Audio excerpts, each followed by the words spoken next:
Hello student, welcome to the class. વિદ્યાર્થી મિત્રો, હું છું તમારો મેન્ટોર શિક્ષક હિમાંશુ સરદારા સર અને હું સમજાવી રહ્યો છું પી વિભાગના તત્વો. વિદ્યાર્થી મિત્રો, લાસ્ટ લેક્ચરની અંદર આપણે સમૂહ નંબર 17ની શરૂઆત કરી હતી અને આજના લેક્ચરમાં તેના અમુક રાસાયણિક ગુણધર્મો વિશેની શરૂઆત કરીએ. રાસાયણિક ગુણધર્મને સમજવા જઈએ એટલે બધી જ વસ્તુ આપણે ડિટેલમાં સમજવાની કોશિશ કરીશું, જેમાંથી અમુક ભાગ આપણે આજના લેક્ચરમાં સમજીશું અને અમુક ભાગ નેક્સ્ટ લેક્ચરમાં આગળ તરફ વધારીશું. ચાલો, આજના લેક્ચરની અંદર ખૂબ જ અગત્યની જો બાબત હોય તો એ શરૂઆત કરતા જ આવે છે કે ઓક્સિડેશન અવસ્થા અને રાસાયણિક પ્રતિક્રિયાત્મકતાનું વલણ. વિદ્યાર્થી મિત્રો, તમારી સાપેક્ષ જ્યારે પણ ઓક્સિડેશન અવસ્થાનું નામ પડે એટલે તમારી પાસે એક સામાન્ય ઓક્સિડેશન અવસ્થા હેલોજન તત્વોની છે. હેલોજન તત્વની સામાન્ય ઓક્સિડેશન અવસ્થા એટલે કઈ? હેલોજન તત્વની સામાન્ય ઓક્સિડેશન અવસ્થા એટલે -1. અને તમે -1 સાથે બધા જ વાકેફ છો. આ તમારા માટે નવી નથી, કેમ કે બાહ્યતમ કક્ષામાં એક ઇલેક્ટ્રોનની જરૂરિયાત હોવાને કારણે આપણે -1ની પ્રકૃતિને ઓળખીએ છીએ. પરંતુ જ્યારે પણ ક્લોરીન, બ્રોમિન અને આયોડિન જેવા તત્વોની નામ પડતું હોય છે ત્યારે તે બાહ્યતમ કક્ષાના જે ઇલેક્ટ્રોન છે એ ક્લોરીન, બ્રોમિન, આયોડિનના બાહ્યતમ કક્ષાના ઇલેક્ટ્રોન અનુવર્તી તે સંક્રાંતિ પામીને +3, જો આ સંક્રાંતિ પામશે તો +5 અને એવી રીતે જો આ સંક્રાંતિ પામીને જશે આ કક્ષકની અંદર તો +7 પ્રકારની પ્રકૃતિને ઉત્પન્ન કરે છે. મતલબ એવો છે કે એ સામાન્ય +1ની પ્રકૃતિ તો ધરાવે છે જ છે, પરંતુ +3, +5 અને +7ની પ્રકૃતિ પણ અહીંયા ઉત્પન્ન થઈ શકે છે. ધેટ મીન્સ કે તેની અંદર અયુગ્મિત ઇલેક્ટ્રોનની જે પણ વર્તણૂક છે તેને આધારે તેની ઓક્સિડેશન અવસ્થા આપણે સ્પષ્ટ રીતે જોઈ શકીએ છીએ, તે સ્પષ્ટ રીતે આપે પણ છે. તો આ વસ્તુ પણ તમે ખાસ કાળજીપૂર્વક યાદ રાખજો કે જ્યારે પણ ક્લોરીન, બ્રોમિન, આયોડિન હોય ત્યારે +1 થી લઈને +3, +5, +7ની પ્રકૃતિ તમને જોવા મળશે. જ્યારે તમે ક્લોરીન, બ્રોમિન, આયોડિનની વાત કરો છો ત્યારે તેની ઉચ્ચ ઓક્સિડેશન અવસ્થાના મુખ્યત્વે પ્રાપ્ત થાય ઉચ્ચ ઓક્સિડેશન અવસ્થા જે ઊંચી હોય તેવી.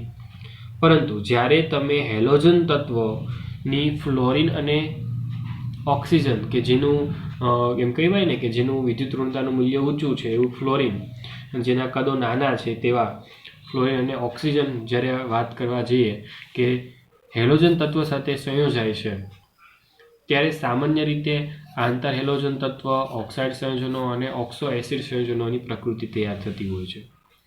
હવે તેમાં પણ જો ઓક્સાઇડ સંયોજનો અને ઓક્સો એસિડ સંયોજનની વાત કરવા જઈશું તો તેની અંદર સામાન્ય રીતે ક્લોરીન અને બ્રોમિન એ +4 અને +6 પ્રકારની પ્રકૃતિમાં તમને ઓક્સિડેશન અવસ્થા હોય ત્યારે તમને જોવા મળશે. મતલબ એટલો જ છે કે +6 અને +4ની પ્રકૃતિ હશે ક્લોરીન અને બ્રોમિનની, ત્યારે જ ઓક્સો એસિડ અને ત્યારે જ ઓક્સો એસિડની સાથે સાથે ઓક્સાઇડ સંયોજનો બની શકતા હશે સરળતાથી.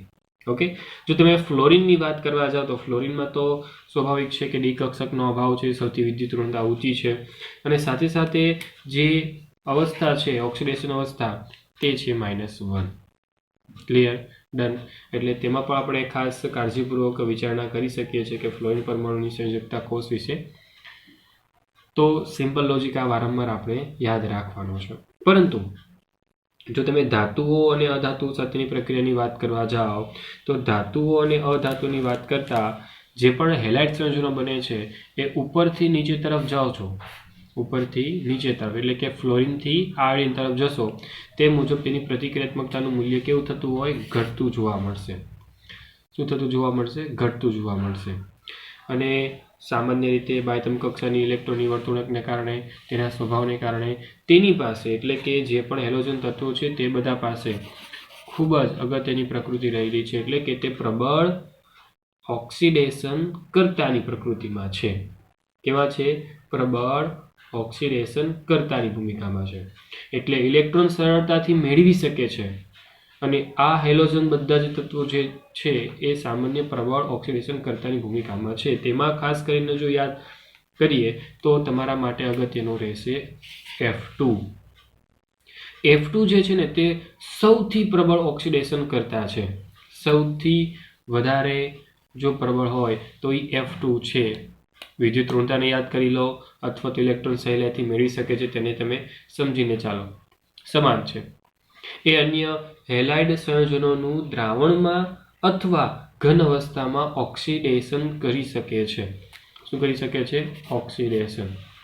અન્ય હેલાઇડ કોઈ પણ સંયોજન હોય તેનું દ્રાવણમાં અથવા તો ઘન અવસ્થામાં ઓક્સિડેશન આપી દેશે અને ઓક્સિડેશન આપીને છૂટું કરી શકે છે. જેમ કે તમારી સાપેક્ષ અમુક પ્રક્રિયા લખી દીધી છે તમને, F2 છે તો F2Cl Br અને I સાથેના જે પણ ક્લોરાઇડ, બ્રોમાઇડ અને આયોડાઇડ સાથે પ્રક્રિયા કરે તો અનુવર્તી સંયોજન બની શકે છે, જોઈ શકો છો.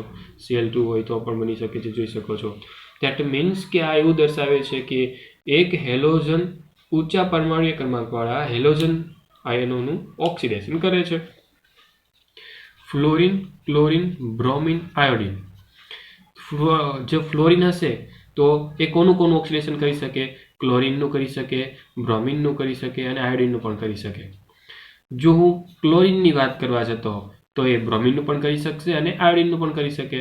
જો હું એમ કહેતો હોઉં કે તે બ્રોમિન છે, જો બ્રોમિન હશે તો એમ કહી શકાય છે કે તે આયોડિનનું કરી શકશે અને એ મુજબ તમને આ પ્રક્રિયા 3 આપી છે.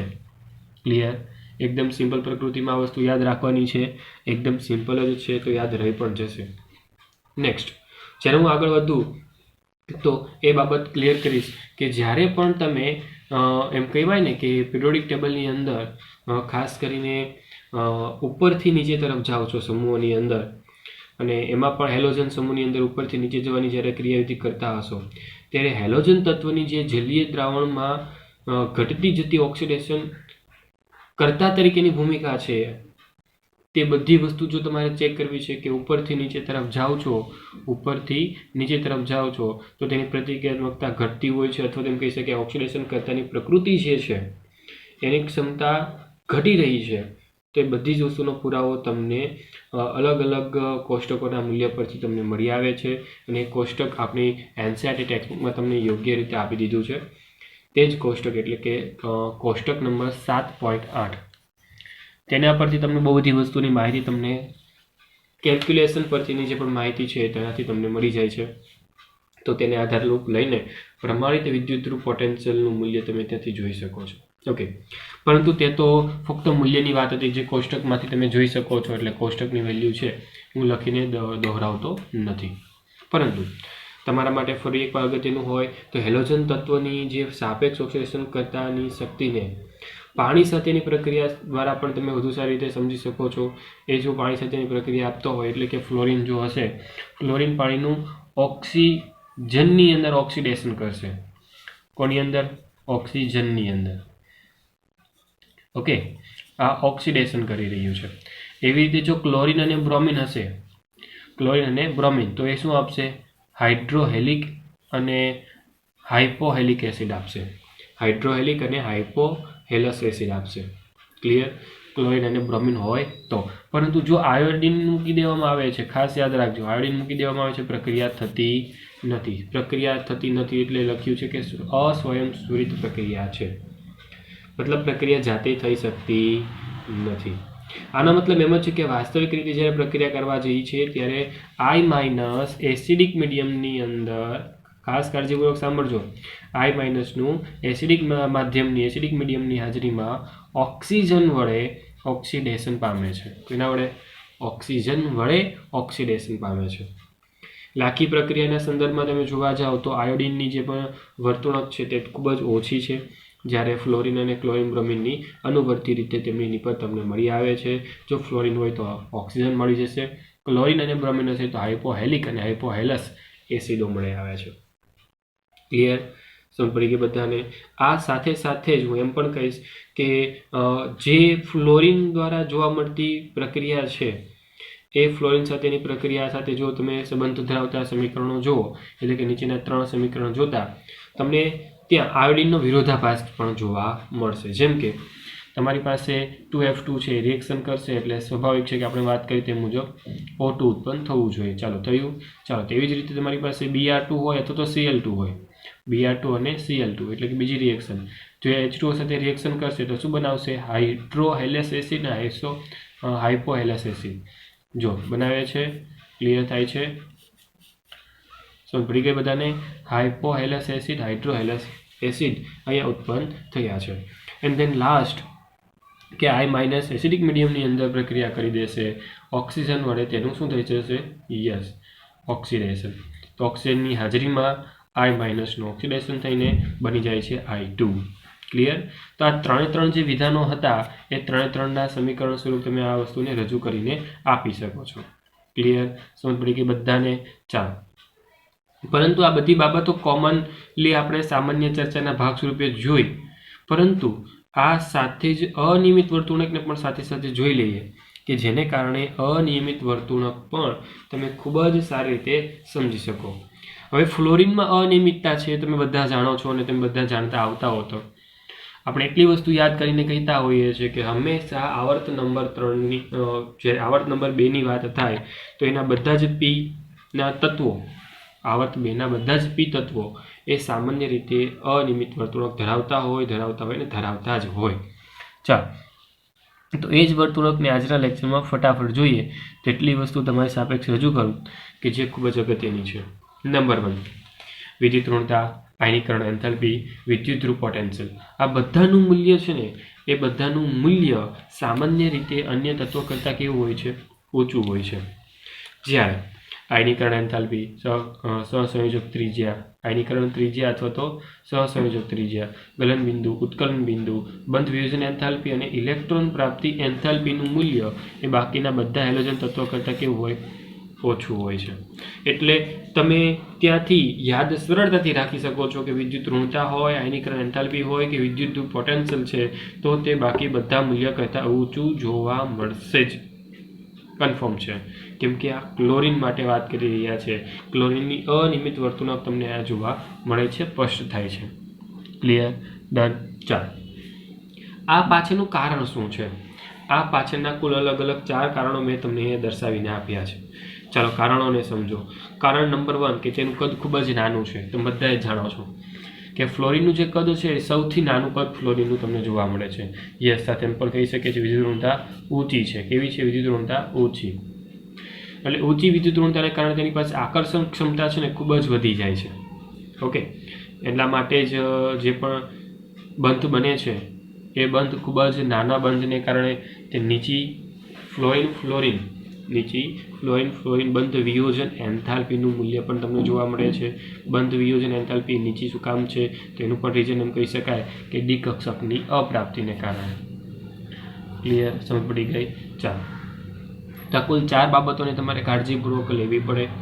સાથે સાથે હું એમ પણ કહીશ કે જ્યારે પણ ફ્લોરિનની વાત કરવામાં આવે કે ફ્લોરિનની મોટાભાગની પ્રક્રિયા કેવી છે, તો કે મોટાભાગની પ્રક્રિયા સામાન્ય રીતે ઉષ્મા ક્ષેપક પ્રક્રિયા છે. કેવી પ્રક્રિયા છે? ઉષ્મા ક્ષેપક પ્રક્રિયા. યસ, તેનો અન્ય કોઈ પણ તત્વ સાથેનો નાનો અને પ્રબળ બંધ બનવાની કારણે આ વસ્તુ તમને જોવા મળશે. નાનો અને પ્રબળ બંધ જ્યારે બને ત્યારે ઉર્જા મુક્ત થાય, એને કારણે ઉષ્મા ક્ષેપક પ્રક્રિયા થઈ કહેવાય. તે એક જ ઓક્સો એસિડ બનાવી શકે છે. યાદ રાખજો, એક જ ઓક્સો એસિડ. જ્યારે અન્ય હેલોજન તત્વો છે ને એ અનેક પ્રકારના ઓક્સો એસિડ બનાવી શકે છે. એવી જ રીતે પ્રબળ હાઇડ્રોજન બંધન ધરાવતું જે સંયોજન છે એટલે કે HF પણ તે બનાવી શકે છે. તેનું ઉત્કલન બિંદુ 293 કેલ્વિન જેટલું હોય અને તે પ્રવાહી અવસ્થામાં જોવા મળે છે. કયા સ્વરૂપમાં જોવા મળે છે? પ્રવાહી અવસ્થામાં. પરંતુ જ્યારે તમે મોટા કદના અથવા તો ઓછી વિદ્યુત ઋણતા ધરાવતા તત્વોના HX સ્વરૂપ જોશો એટલે તમને ક્લિયર સમજ પડી જશે કે તે સામાન્ય રીતે વાયુ સ્વરૂપમાં છે. અને કયા સ્વરૂપ હતું? પ્રવાહી સ્વરૂપ. અહીં કયું સ્વરૂપ આવી ગયું?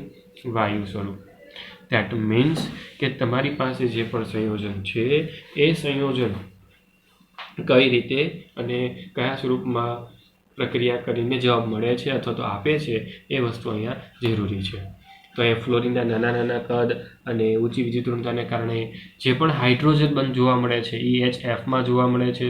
અને સ્વાભાવિક છે કે મોટું કદ છે અને વિદ્યુત ઋણતા ઓછી છે તો તેની સાપેક્ષમાં HX એ વાયુ સ્વરૂપમાં જોવા મળે છે. અહીં હાઇડ્રોજન બંધ છે પ્રવાહીને કારણે અને વાયુ સ્વરૂપ છે એટલે સ્વાભાવિક છે કે તેમાં કોઈ પ્રકારનો હાઇડ્રોજન બંધ જોવા મળતો નથી. એટલે બાકીના હેલોજન આવા છે જ્યારે HF ફક્ત આવો છે. Clear? Done? I think so કે તમને આ બાબત ખૂબ જ કાળજીપૂર્વક જોયા પછી તમને સમજાઈ હશે જ. પરંતુ આ જેટલી સરળતાથી મેં તમને સમજાવ્યું તો એટલી સરળતાથી તમે લખી લેશો તો તમને બેસ્ટ રીતે સમજ પડી જશે. તો આ બધી બાબતને તમારી ભાષામાં તમે તમારી રીતે લખી નાખજો. હું સ્ક્રીનમાં ફરી એકવાર બધો જ ટોપિક તમને એકવાર બતાવી રહ્યો છું. વિડીયો પોઝ કરીને તમે લખી શકો છો અને આ વસ્તુ જો લખેલી હશે તો વાંચવાની ખૂબ જ મજા આવશે.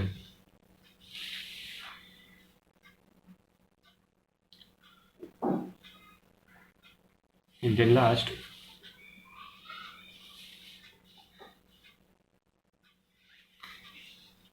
ઓકે, હવે જે પોર્શન આવે છે એ પોર્શન એટલે કે રાસાયણિક ગુણધર્મોનો જ પોર્શન છે, પરંતુ અલગ અલગ તત્વો સાથેના પ્રતિક્રિયાત્મકતાના ભાગ સાથેનો પોર્શન છે. ઓકે, ચાલો તો ફટાફટ તેને કોઈ પણ સમય ગવાવ્યા વગર આપણે ફટાફટ તેના પર નજર ફેરવીએ. ચાલો નેક્સ્ટ પોર્શન લઈએ, અલગ અલગ તત્વો સાથેની પ્રતિક્રિયાત્મકતા. પહેલા નંબર પર આવે છે હાઇડ્રોજન પ્રત્યેની પ્રતિક્રિયાત્મકતા, બીજા નંબર પર રહેશે ઓક્સિજન પ્રત્યેની પ્રતિક્રિયાત્મકતા, ત્રીજા નંબર પર આવે છે ધાતુઓ સાથેની પ્રતિક્રિયાત્મકતા, એન્ડ ધેન લાસ્ટ આવશે અન્ય હેલાઇડ સંયોજનો સાથે હેલોજન સંયોજન પામતો હોય ત્યારે બનતા તત્વોની પ્રતિક્રિયાત્મકતા. ઓકે, હવે જ્યારે તમે હાઇડ્રોજનની વાત શરૂઆતથી કરો તો હાઇડ્રોજનની વાત જો સ્ટાર્ટ કરો છો ત્યારે તો HX પ્રકારના જે પણ સંયોજનો બને છે તો તેની અંદર ફ્લોરિનથી તમે આયોડિન તરફ વિચારણા કરતા હો તો જેમ તમે ફ્લોરિનથી આયોડિન તરફ જાઓ એટલે કે તત્વોમાં ઉપરથી નીચે તરફ જાઓ છો તે મુજબ સામાન્ય હાઇડ્રોજન સાથેનું જે આકર્ષણ હોય છે તે ઘટવા લાગે છે. શું થતું જાય છે? ઘટવા લાગે છે. અને એને કારણે જ તેની જે પણ પ્રકૃતિ છે સામાન્ય રીતે ઓક્સિડેશન અથવા એમ કહી શકાય કે પ્રબળતા, એસિડિક પ્રબળતા જે પણ છે તો એ સામાન્ય રીતે કંઈક આ રીતે જોવા મળશે તમને. જો આકર્ષણ ઘટતું હોય તો સ્વાભાવિક છે કે જે નીચે તરફનો HI જે બને છે સરળતાથી H+ ને દાન કરી શકે છે અને H+ ને દાન જે સરળતાથી કરી શકે તે વધુ એસિડિક કહેવાય. દેટ ઇઝ વાય આ HI જે છે એ સૌથી સારો એસિડિક પ્રકૃતિમાં કહી શકીએ છીએ આપણે. ઓકે, સાથે સાથે એ પણ વાત કહી શકાય કે જ્યારે તમે સામાન્ય રીતે પાણી સાથે પીગલિત અવસ્થા તમે લેશો તો તે જગ્યા પર જે પણ તમારા હેલાઇડ સંયોજનો છે, હાઇડ્રોજન હેલાઇડ સંયોજનો જે છે એ રૂપાંતર થઈ જશે હાઇડ્રોહેલિક એસિડની અંદર. કોની અંદર રૂપાંતર પામી જશે? હાઇડ્રોહેલિક એસિડની અંદર. એટલે આ વસ્તુ પણ ખાસ થોડુંક યાદ રાખવા જેવું છે. ત્યારબાદ વિલોપનની વાત કરીએ તો વિલોપન એન્થાલ્પી વિયોજન એન્થાલ્પીની વાત કરીએ તો વિયોજન એન્થાલ્પી એટલે કે સરળતાથી જે બંધ બ્રેક થવાની વાત છે તે. અને વિયોજન એન્થાલ્પીની જ્યારે વાત થાય તો એના મૂલ્ય પણ તમને એનસીઈઆરટી ટેક્સ્ટબુકમાં કોષ્ટકના ભાગ સ્વરૂપે તમને મસ્ત આપ્યા છે, પરંતુ તેની એક શ્રેણીબદ્ધ યાદ રાખવાની જે ક્રિયાવિધિ છે એ કે આ રીતે તમે એને યાદ રાખી શકો છો. હવે સામાન્ય પ્રકૃતિ એટલા માટે આવી છે, વિયોજન શા માટે આ તમને દર્શાવીને આપ્યું છે તો એની વિયોજનમાં શા માટે મૂલ્ય અહીંયા ઊંચું છે? વિયોજન એન્થાલ્પીનું મૂલ્ય અહીંયા ઊંચું હોવા પાછળનું કારણ છે કે જે ફ્લોરિન છે તેનું કદ નાનું છે, હાઇડ્રોજન છે તેનું કદ નાનું છે અને બંને નાના નાના સંયોજન એકસાથે સમુચિત થતા હોય તો સ્વાભાવિક છે કે બંધ પ્રબળ પ્રકારનો હોય અને બંધ અહીં પ્રબળ પ્રકારનો હોય તો સ્વાભાવિક છે કે બંધ તોડવા માટે વધુ એનર્જીની જરૂર પડે તો એન્થાલ્પીનું મૂલ્ય વધી જાય. જ્યારે અહીં આયોડિન મોટો છે, આયોડિન મોટો હોય તો બાયતમ કક્ષા સાથે હાઇડ્રોજનનું જે પણ સમુચિત થવાની ભાગ છે એ સરળતાથી છૂટો થઈ શકશે. ધેટ ઇઝ વાય કે આ પ્રકૃતિ તમને જોવા મળે છે અને સૌથી પ્રબળ પ્રકારનો બંધ તમને આની અંદર જોવા મળશે. ફરી એકવાર યાદ રાખવાનું કે એસિડિક પ્રકૃતિ ક્યાં વધુ છે? યસ, જ્યાં સરળતાથી બંધ તૂટી શકે છે તેવો HI. બંધ વિયોજન એન્થાલ્પીનું મૂલ્ય ક્યાં વધુ છે? HF. ક્લિયર? ડન? ચાલો, તો આ જે બાબત હતી હાઇડ્રોજન પ્રત્યેની પ્રતિક્રિયાત્મકતાનો કોન્સેપ્ટ હતો. ઓકે, નંબર 2 પર આગળ વધવું, ઓક્સિજન પ્રત્યેની પ્રતિક્રિયાત્મકતા. હવે જ્યારે હેલોજન તત્વોની ઓક્સિજન સાથેની પ્રતિક્રિયાત્મકતાની વાત કરવા જઈએ ને તો તે બનાવે કેવા? ઓક્સાઇડ સંયોજનો. કેવા બનાવે? ઓક્સાઇડ સંયોજનો. અને ઓક્સાઇડ સંયોજનો બનતા હોય તો મોટા ભાગના ઓક્સાઇડ સંયોજનો કેવા છે? અસ્થાયી પ્રકૃતિમાં છે. હવે પ્રકૃતિ અસ્થાયી મેં તમને પહેલાં તો કહી દીધી, પરંતુ જો ફ્લોરિનની વાત કરીએ ને તો ફ્લોરિન 2 પ્રકારના ઓક્સાઇડ આપે. પેલો ઓક્સાઇડ સંયોજન એટલે કે OF2 અને બીજો એટલે કે O2F2. આ 2 પ્રકારના ફક્ત ફ્લોરિન આપે. કોણ આપે? ફ્લોરિન. ફ્લોરિનની અંદર આપણે વાત કરીએ છીએ તો ફક્ત ને ફક્ત તમને આ 2 સંયોજન મળે છે. ઓકે, ચાલો હવે આ જે બે સંયોજન તમને મળે છે તો એનું કામ શું છે, તે કઈ રીતે બને છે, અથવા તો એનો યુઝ ક્યાં છે, બધી વસ્તુ થોડુંક સમજીએ. તો આ બે સંયોજન છે તેમાંથી માત્ર OF2 જ 298 કેલ્વિન તાપમાને ઉષ્મીય રીતે સ્થાયી છે. ઓકે, ઉષ્મીય રીતે સ્થાયી છે. ઓકે, કયા તાપમાને? 298 કેલ્વિન તાપમાને. ફક્ત અને ફક્ત OF2 ની વાત કરું છું. હવે આ ઓક્સાઇડ સંયોજનો આવશ્યક રીતે ઓક્સિજન ફ્લોરાઇડ સંયોજનો સાથે સંયોજન કરી શકે છે. એનું કારણ એટલું જ છે કે ફ્લોરિન ઓક્સિજન કરતાં વધુ વિદ્યુત ઋણ છે. ફ્લોરિન ઓક્સિજન કરતાં વધુ વિદ્યુત ઋણ છે. ધેટ મીન્સ કે ફ્લોરિનની વિદ્યુત ઋણતા કેવી છે? ઓક્સિજન કરતાં વધારે. ફ્લોરિનની વધુ છે. યાદ રાખવાનું છે, આને ભૂલવાનું નથી. સૌથી વધુ વિદ્યુત ઋણતા ફ્લોરિનની જ હોય છે. અને ફ્લોરિનની વિદ્યુત ઋણતા કેટલી છે? તો કે 4 જેટલી. એ બધાને ખ્યાલ છે જ, ભૂલવાનું તો છે જ નહીં. ઓકે, તો આ જે બાબત છે એ સામાન્ય રીતે આપણે યુઝફુલ થાય છે. અને એ યુઝફુલ બાબત એટલે કે બીજું કાંઈ નહીં, તો આ જે પ્રક્રિયા છે એ સામાન્ય રીતે પ્રબળ, એટલે કે જે ઓક્સાઇડ સંયોજનો બને છે એ સામાન્ય રીતે પ્રબળ ફ્લોરિનેશન કરતા તરીકેની ભૂમિકામાં છે. પ્રબળ ફ્લોરિનેશન કરતાની ભૂમિકામાં. હવે O2F2 ની જ્યારે હું ચર્ચા કરતો હોઉં ને, તો O2F2 પ્લુટોનિયમનું PuF6 માં ઓક્સિડેશન આપે. પ્લુટોનિયમ હોય તો પ્લુટોનિયમનું કેમાં રૂપાંતર આપી દેશે? PuF6 ની અંદર. કોણ? O2F2. એટલે O2F2 ની હાજરીમાં તમે પ્રક્રિયા કરશો એટલે તમને મળી જશે Pu માંથી PuF6 મળી જશે. સમજાયું કંઈ? તો આ એક સિમ્પલ પ્રોસેસ છે. અને આ પ્રોસેસનો ઉપયોગ ક્યાં થાય? તો કે આ પ્રોસેસનો ઉપયોગ ખૂબ જ સારી રીતે એવો યુરેનિયમ બળતણમાંથી તમારે પ્લુટોનિયમનું PuF6 તરીકેનું રૂપાંતર જોતું હોય ત્યારે થશે.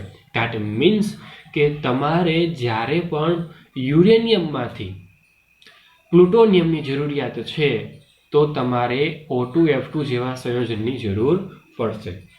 સમજ પડી ગઈ? કે જે ખૂબ જ ફ્લોરિનેશન કરતા છે, ખૂબ જ પ્રબળ ફ્લોરિનેશન કરતાની ભૂમિકામાં છે. ક્લિયર? ડન. ચાલો, હું ફ્લોરિનને બાદ કરીને બાકીના 3 તત્વોની વાત કરું. હવે બાકીના 3 તત્વોની વાત કરીશ એટલે સ્વાભાવિક છે કે તમે બધા જાણો છો કે તેની અંદર +1 થી લઈને +7 ની પ્રકૃતિ તમને જોવા મળે છે. અને એ પ્રકૃતિને ધ્યાનમાં લઈને હવે હું ચર્ચા કરવા જઈ રહ્યો છું.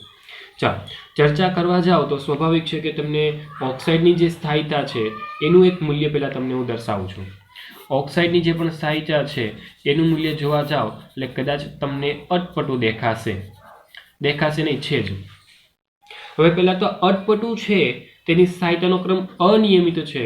તો એ છે શું કામ? શા માટે? કયો વધુ ને કયો ઓછો? એ બધી વસ્તુની પહેલાં ચર્ચા કરી લઈએ. હવે પહેલા નંબર 1 પર તો આયોડિનની સ્થાયીતા શા માટે ઓક્સાઇડ સંયોજનની અંદર સૌથી વધી જાય છે? શા માટે બ્રોમિન સૌથી ઓછું સ્થાયીમાં આવે છે?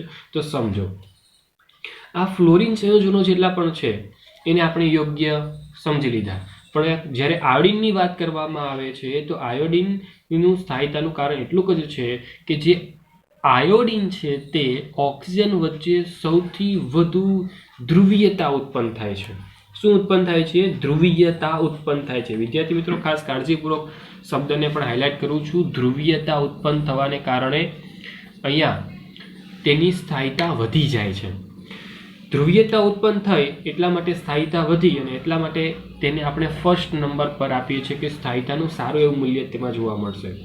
ચાલો, અમુક પ્રકારના ઓક્સાઇડ સંયોજનોની ચર્ચા કરી દઉં કે અમુક પ્રકારના ઉદાહરણો આપી દઉં. તો તેની અંદર I2O4 આવે છે, I2O5 છે, I2O7 પણ તેની અંદર ઇન્વોલ્વ પામે છે. આ બધા છે ને તે અદ્રાવ્ય ઘન પદાર્થ છે. કેવા છે?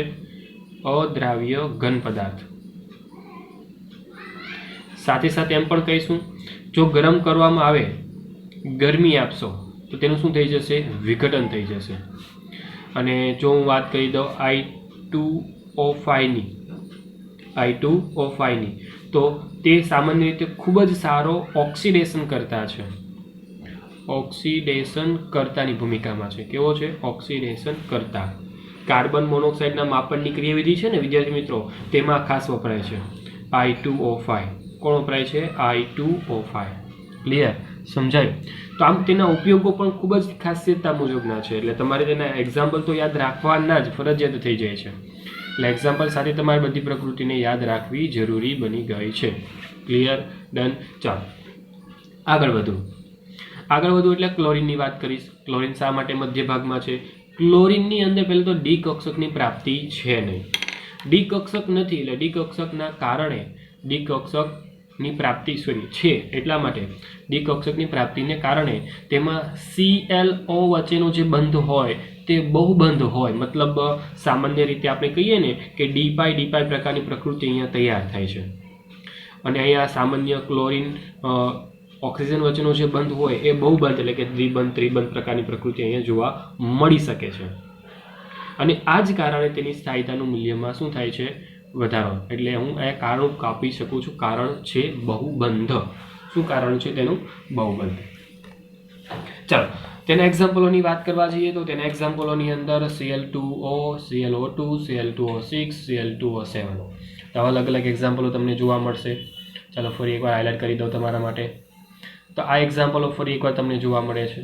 ચાલો તો એ એક્ઝામ્પલો હવે ક્લોરીન માટેના છે કે ક્લોરીનના ઓક્સાઇડ સંયોજનો છે તો એ સામાન્ય આવા હશે. એન્ડ ધ લાસ્ટ કે તમારા બ્રોમિન આવે છે તો બ્રોમિન સૌથી ઓછો સ્થાયી છે. તેનું કારણ એટલું જ છે, ના તો તેમાં બહુબંધ બને છે, ના તો તે ધ્રુવીયતા ઉત્પન્ન કરે છે. બેમાંથી એક પણ લક્ષણ તેમાં છે નહીં. ધ્રુવીયતા પણ ઉત્પન્ન થતી નથી અને તે બહુબંધ પ્રકારની પ્રકૃતિ પણ ઉત્પન્ન કરી શકતા નથી. એટલા માટે તે સૌથી ઓછી સ્થાયીતાની પ્રકૃતિમાં આવે છે અને એટલા માટે તેના જે પણ સંયોજનો છે, જે પણ ઉદાહરણો છે એને તમે ફક્ત યાદ રાખો એટલે તમારું કામકાજ ફિનિશ થઈ જાય. પરંતુ ખાસ યાદ રાખવાના થોડાક ઉપયોગો કે જે ઉપયોગો તમને યુઝફુલ લાગવા જોઈએ. જેમ કે હું ClO2ની વાત કરી દઉં. હવે ClO2ની વાત કરું તો તેના ખૂબ જ ઉપયોગો આપ્યા છે. કાગળનો માવો બનાવવા માટે, કાગળ ઉદ્યોગમાં વપરાય છે. વિરંજક કર્તા તરીકેની ઉપયોગિતા આવે છે. કેમ કે આપણે વિરંજક કર્તા તરીકે તો આપણે ઓલરેડી ધોરણ 10માં યુઝ કરીને કે આવ્યા છીએ. ત્યારબાદ પાણીના શુદ્ધિકરણમાં તે વપરાય છે. ઓકે, અલગ અલગ વલણો છે. આ સામાન્ય બધા પદાર્થો એવા છે જે વિસ્ફોટક વલણ દર્શાવે છે. આ બધા જ સંયોજનો કેવા? વિસ્ફોટક વલણ દર્શાવે છે. ખાસ યાદ રાખજો વિદ્યાર્થી મિત્રો, આ વિસ્ફોટક વલણ દર્શાવે છે. જો તમે બ્રોમિનની વાત કરવા જાઓ, બ્રોમિનની ચર્ચા કરતા હો તો સ્વાભાવિક છે કે તે માત્ર નીચા તાપમાને જ સ્થાયી થવાના છે. આ બધા ક્યારે સ્થાયી થશે? માત્ર નીચા તાપમાને. ક્યારે? માત્ર ને માત્ર નીચા તાપમાને. અને સૌથી શક્તિશાળી એમ કહી શકાય તો તેમાંના જ આ ઓક્સિડેશન કરતાની ભૂમિકામાં આવશે. મતલબ એમ લખી શકું છું કે વધુ શક્તિશાળી ઓક્સિડેશન કરતા પદાર્થો છે. હું ટૂંકમાં લખી દઉં ઓક્સિડેશન કરતા પદાર્થો છે. Clear, done. તો આ તમને યાદ રહેવા જોઈએ જ. આઈ થિંક સો કે તમને આ બાબતમાં ખૂબ જ સરળતાથી સમજ પડી. અને આ બાબતને ખૂબ જ કાળજીપૂર્વક જો તમારે સમજવી છે તો જે વસ્તુ મેં લખી અને જે રીતે મેં ક્રમમાં તમને સમજાવી એ રીતે તમે ક્રમમાં તમે લખી દેજો તમારી નોટબુકની અંદર. તો તમને ખૂબ જ હેલ્પફુલ થઈ જશે અને ખૂબ જ સરળતાથી આ ટૉપિક તમને યાદ પણ રહી જશે. ચોપડીમાં ખૂબ જ કન્ફ્યુઝિંગ માહોલ તમને કદાચ લાગશે, પરંતુ મેં જેમ સમજાવ્યું છે તમને ખૂબ જ સરળતાથી સમજ પડી જશે. ઓકે, ના નેક્સ્ટ વન ઇઝ ધાતુ સાથેની પ્રતિક્રિયાત્મકતા. તો એમાં તો સિમ્પલ છે કે મેટલ પ્લસ હેલોજન ઉત્પન્ન થવાનો છે. મેટલ પ્લસ હેલોજન ધાતુ સાથેનો હેલાઇડ. એટલે ધાતુ હેલાઇડ સંયોજનો ઉત્પન્ન થવાના છે. જેમ કે બ્રોમિન અને એક રિએક્શન મેં આપી દીધી છે, મેગ્નેશિયમ અને બ્રોમિન સાથે રિએક્શન તૈયાર થાય તો MgBr2 તૈયાર થવાના છે. હવે તેની આયનીય લક્ષણ શું છે અને તેનું સહસંયોજક લક્ષણ શું છે? તેમ કહી શકાય છે કે જ્યારે પણ તમારી પાસે મેટલ ફ્લોરિન હોય તો તેની આયનીય લક્ષણ સૌથી વધારે છે. જે મેટલ આયોડિન પાસે પહોંચે ત્યાં સુધીમાં તેનું આયનીય લક્ષણ સૌથી ઓછું થઈ જાય છે. પરંતુ હવે સહસંયોજક પ્રકૃતિમાં જ્યારે જોવામાં આવે છે તો ત્યારે એવું નથી હોતું. હવે સહસંયોજક પ્રકૃતિમાં આખું વલણ અલગ હોય છે કે જો તમારી ધાતુ એકથી વધુ ઓક્સિડેશન અવસ્થા ધરાવતી હોય તો ઉચ્ચ ઓક્સિડેશન અવસ્થા એક કરતાં વધુ ઓક્સિડેશન ધરાવતી હોય તો તેમાં ઉચ્ચ ઓક્સિડેશન અવસ્થાવાળા હેલાઇડ સંયોજનો એ નિમ્ન એટલે કે ઓછી ઓક્સિડેશન અવસ્થા ધરાવતા હેલાઇડ સંયોજનો કરતાં વધુ સહસંયોજક પ્રકૃતિમાં હશે. ક્લિયર? ડન. ઇનડાયરેક્ટલી તમારી પાસે બે સંયોજન છે, એક જ પ્રકારની પ્રકૃતિ અહીંયા હું દર્શાવી દઉં. તો અહીંયા એસએન જે છે, એસએન સામાન્ય રીતે +4 પ્રકારનો છે. અહીંયા એસએન જે છે એ સામાન્ય રીતે +2 પ્રકારનો છે. આ ઉચ્ચ પ્રકારની પ્રકૃતિમાં છે, આ નિમ્ન પ્રકારની પ્રકૃતિમાં છે. ઉચ્ચ પ્રકાર હશે, ઉચ્ચ ઓક્સિડેશન અવસ્થા હશે, ધેટ મીન્સ કે તેમાં સહસંયોજક પ્રકૃતિનું વલણ વધી જશે. ધેટ્સ ઇટ, બીજું કંઈ નવું છે નહીં. તો એક જ ધાતુઓને અલગ અલગ ઓક્સિડેશન અવસ્થા હોય તો સ્વાભાવિક છે કે તમે તેને ઉચ્ચ અને નિમ્ન પ્રકારની પ્રકૃતિને ધ્યાનમાં લઈને યાદ રાખી શકો છો કે કોણ વધુ અને કોણ ઓછો સહસંયોજક પ્રકૃતિમાં છે. અને આ બાબત એકદમ સરળ છે. પરંતુ જ્યારે તેનાથી આગળ ચાલવું એટલે તમારા માટે છેલ્લો પોર્શન આવે, અને છેલ્લો પોર્શન એટલે અન્ય હેલોજન તત્વોની પ્રતિક્રિયાત્મકતા. ઓકે, ચાલો. હેલોજન સાથે પ્રક્રિયા કરે એટલે સ્વાભાવિક છે કે તેને ઓક્સિડેશન અવસ્થાને ધ્યાનમાં લઈને કામકાજ થાય. તો +1, +3, +5 અને +7 ને અનુલક્ષીને આમ અલગ અલગ 4 કોટીના હેલાઇડ સંયોજનો અનુવર્તી હેલાઇડ સંયોજનો સાથે પ્રક્રિયા કરીને બનાવી શકે છે સંયોજનો. આંતર હેલોજન તત્વો કહી શકાય. શું કહેવાય? આંતર હેલોજન સંયોજનો. ઓકે, એટલે કોઈ વખતે તમને પૂછે કે આંતર હેલોજન સંયોજનો કોને કહેવાય, તો બીજું કંઈ નથી નવું, તો આ જ સંયોજનો તમારા માટેના છે. પરંતુ આમાં એક વસ્તુ ખાસ યાદ રાખવાની છે. આ આગળનો એક્સ જે છે ને એનો મતલબ શું છે? તો કે આગળનો એક્સ જે છે એ સામાન્ય રીતે કદ મોટું હોય ને તે હશે, અને જે પાછળનો જે હેલોજન છે એ સામાન્ય રીતે નાના કદનો હશે. અને તમે વિદ્યુત ઋણતાને ધ્યાનમાં લઈને પણ વિચારી શકો છો. ઓકે, એટલે આ વસ્તુ તમારે ભૂલવાની નથી. હવે હું એમ વિચારતો કે આયોડિન અને ફ્લોરિનમાંથી આંતર હેલોજન સમૂહ બનાવતો એક તત્વ લખો. ચાલો, કયો લખશો? તો આ આયોડિનનું કદ કેવું છે? મોટું છે. ફ્લોરિનનું કદ કેવું છે? નાનું છે. તો આવી રીતે બનાવીશ IF, અથવા બનાવીશ IF3, અથવા બનાવીશ IF5, અથવા બનાવીશ IF7. સમજ પડી ગઈ? આ ફક્ત એક્ઝામ્પલ તરીકે મેં તમને લખીને બતાવ્યું, એક્ઝામ્પલ તરીકે મેં તમને વસ્તુ સમજાવી. ક્લિયર? ડન. તો આવી રીતે સંયોજનો તમે બનાવી શકો છો. ભૂલમાંથી જો તમે અહીંયા I પાછળ લખ્યો તો આ વસ્તુ ખોટી છે, કેમ કે આવું સંયોજન પોસિબલ થતું નથી. અહીંયા ચાર્જ માઇનસ આયોડિનને મળી જાય છે, મતલબ -1, -3, ઓકે, આ વસ્તુ પોસિબલ થવાની નથી. એટલા માટે જ આપણે યાદ રાખવાનું શું છે, તો કે કદ નાનું અને કદ મોટું કઈ જગ્યા પર છે. અને તમે બધા જાણો છો કદની એક રેપ્યુટેશન પ્રમાણેની પ્રકૃતિ. ઓકે, ચાલો. તો આ જે બાબત હતી એ ખૂબ જ અગત્યની, જે તમારે લખી લેવી જોઈએ. તમારી સ્ક્રીન પર દેખાતો ભાગ ફરી એકવાર પહેલાંથી બતાવી રહ્યો છું. એ ભાગને મેં જે રીતે સમજાવ્યો છે તે રીતે તમે લખી લેજો. અને એ બધું જ ભાગ ખાસ કાળજીપૂર્વક કહું છું, તમને ખૂબ જ હેલ્પફુલ થશે રીડિંગ કરતી વખતે. તો પ્લીઝ નમ્ર રિક્વેસ્ટ છે કે તમે તમારી ભાષામાં તેને લખી લેશો. ક્લિયર? ડન. ચાલો, ત્યારબાદ લાસ્ટ પોર્શન જોઈ લો અને અન્ય હેલાઇડ સંયોજનો સાથેની બાબતને ક્લિયર કરો. ચાલો, તો આજના લેક્ચરમાં બસ રાસાયણિક ગુણધર્મ વિશેની બાબત ક્લિયર કરી. નેક્સ્ટ લેક્ચરથી આપણે અનુવર્તી સંયોજનો વિશે વાત કરીશું, કે જેમાં આપણે ક્લોરિન સંયોજનથી જ શરૂઆત કરવાની છે. ચાલો, તો ત્યાં સુધી આપો મને રજા, અને ફટાફટ તમે આજના લેક્ચરની બધી જ માહિતીને તમારી નોટબુકમાં તમે લખી લો, કે જેથી સરળતાથી તમને લેક્ચરના બધા જ ભાગોને સમજવાની ક્ષમતા મળી રહે. તો ત્યાં સુધી હું છું તમારો મેન્ટોર, શિક્ષક Himanshu Sardara sir. Thank you so much.